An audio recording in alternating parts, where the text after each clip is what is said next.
اور اس کو فال بنائیں. اگر جہاں پہ کوئی ڈیفیشنسیز ہیں یا جو بھی ہے اس کا پرابلم, وہاں جا کے اس کو سارٹ آؤٹ کر کے رپورٹ بنا کے ہیلتھ ڈپارٹمنٹ کو جمع کریں. اچھا، ابھی دیکھا یہ جا رہا ہے کہ فائنینشیل آپریشنز جو ہیں آپ کے یہاں, اس میں سپرا رولز کو فالو نہیں کیا جا رہا ہے, جبکہ آپ کا کوئی سیلف انٹرسٹ بھی نظر نہیں آتا, تو آپ اس سلسلے میں کیا کہیں گے؟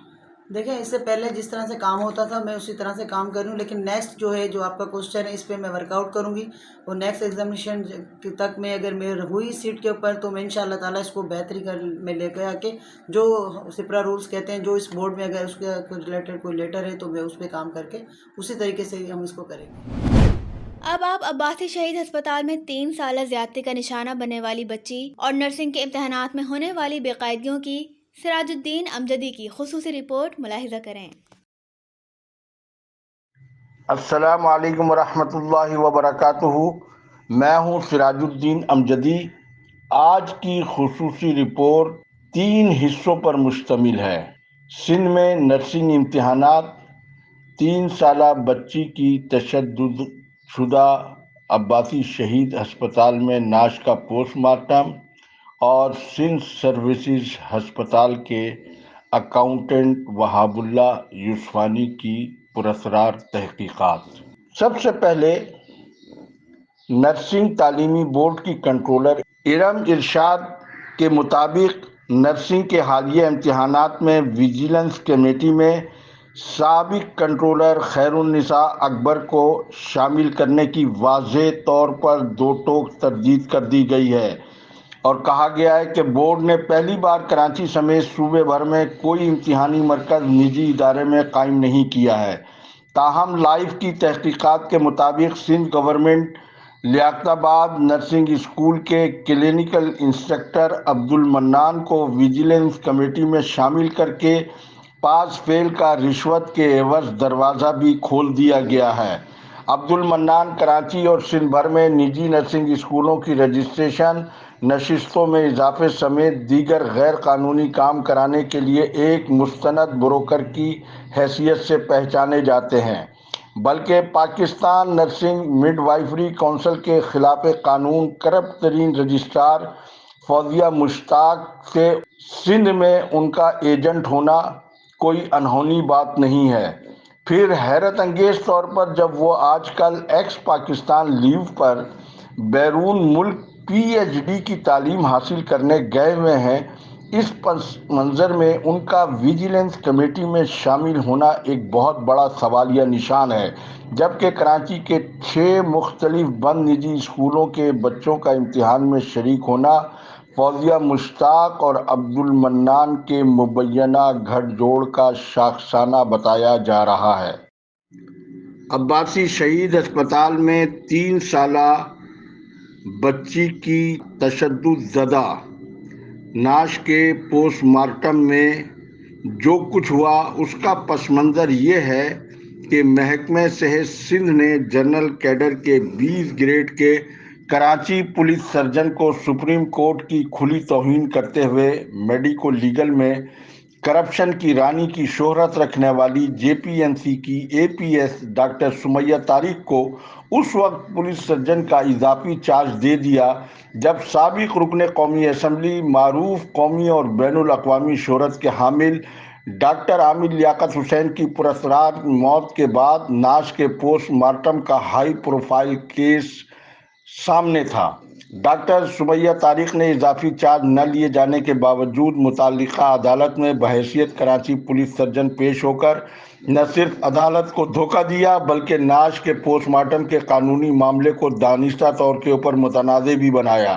یہ سب کچھ سیکریٹری صحت ذوالفقار علی شاہ نے موجودہ ای پی آئی کے پروجیکٹ ڈائریکٹر ڈاکٹر سکندر علی میمن کی ایما پر کیا, کیونکہ ڈاکٹر سمیہ طارق محکمہ صحت میں ان کی نور نظر ہونے کی شہرت رکھتی ہیں, اور ڈاکٹر سکندر میمن اسلامی لبادے میں متاثر شخصیت تو اپنے آپ کو ظاہر کرتے ہیں, لیکن اگر ان کی تمام سرکاری ملازمت کا جائزہ لیا جائے تو وہ ریاستی اور ملکی قوانین سے متصادم ہے, جبکہ شریعت کے امور پر عمل کرنے کے ساتھ ساتھ ریاست کے قوانین پر عمل کرنا بھی اتنا ہی ضروری ہوتا ہے۔ عباسی شہید اسپتال میں 3 سالہ بچی کے ساتھ جنسی تشدد کے نعش کے پوسٹ مارٹم کے ہائی پروفائل کیس میں وجہ موت کو کیمیکل ایگزامینر کی رپورٹ تک ریزرو کرنے کا معاملہ قانون کے بجائے سرکاری ادارے کو ڈاکٹر سکندر علی میمن اور ڈاکٹر سمیہ طارق کی دیرینہ دوستی کا شاخسانہ ہے۔ اس معاملے کا عدالت کو فوری نوٹس لے کر محکمہ صحت کے ارباب اختیار سے یہ پوچھنا چاہیے کہ یہ معاملات میڈیکو لیگل کے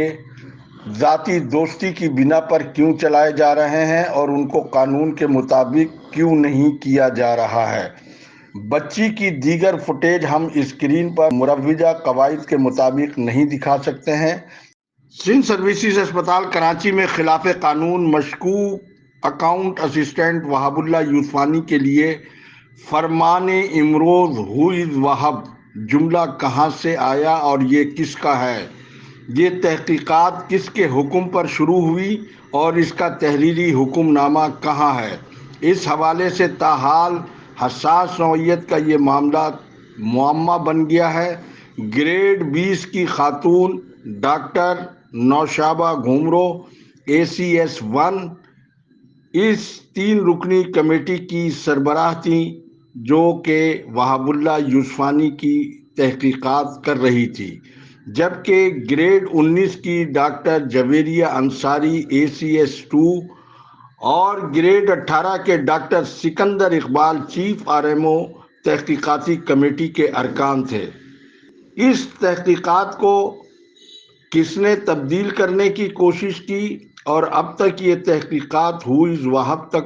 کیوں ارسال نہیں کی گئی؟ قانون کے مطابق ہائی پروفائل کیس کی تحقیقات کو محدود کیوں رکھا گیا اور پھر زیر تحقیق ملازم وہاب اللہ یوسفانی کو قاعدے کے مطابق معطل کیوں نہیں کیا گیا؟ کیا یہ درست نہیں کہ یہ سارا کھیل حالیہ بجٹ کے اختتامی حصے میں 18.5 کروڑ کی وہ ایسنی ہے جو مبینہ ملی بھگت کے ذریعے ٹھکانے لگانے کا پروگرام تحقیقات کے پس پردہ بتایا جاتا ہے، جس میں صرف ایک ممبر کے 5% کمیشن کی رقم دیکھی جائے تو وہ 1 کروڑ بنتی ہے۔ باقی تفصیل ہو از وہاب مشکوک اکاؤنٹنٹ یا ان کے ساتھ کام کرنے والی اس ٹیم کو معلوم ہوگا کہ یہ ایسنی کتنے لوگوں میں تقسیم ہو کر اس کا سرکاری استعمال کتنا ہوگا۔ وقت ختم ہوا۔ خدا حافظ۔ پاکستان زندہ باد۔